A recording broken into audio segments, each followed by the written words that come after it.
Luno lwe lutobazi lw'ekkomolototo Kaipeyi olusangibwa mu ggombolola y'e Buteebo mu disitulikiti y'e Buteebo lwoza hectares 1900 lulamba okumala ekiseera abatuuze babadde balukozesa okusimba ebirime omuli omuceere n'ebirala okusobola okufunamu ensimbi ez'okuyimirizaawo.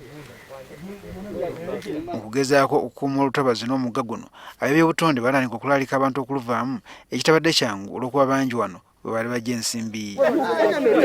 Kati oluvannyuma lw'okwogeraganya nabo nga bayita mu bakulembeze baabwe kikanyiziddwako nti empenda zitandika okwerulwa era nga bakolera mu myezi 3 balina okuba nga bavuddemu.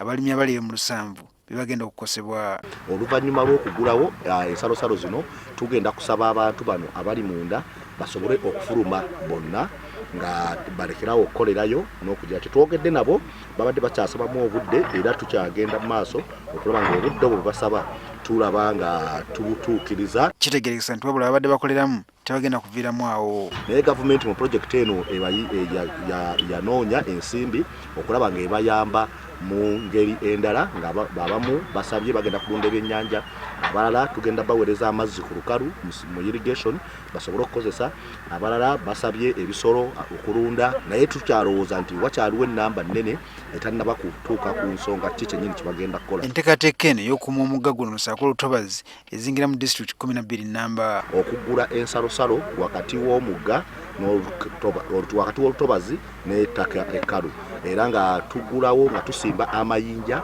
abantu kubasobola okulabirako nti wano omugga weguyita ate sayidi eri bwekola. Abamu ku batuuze bategeezezza nga obulamu bwe bugenda okubakaluubirira oluvannyuma lw'okuva mu kifo kino.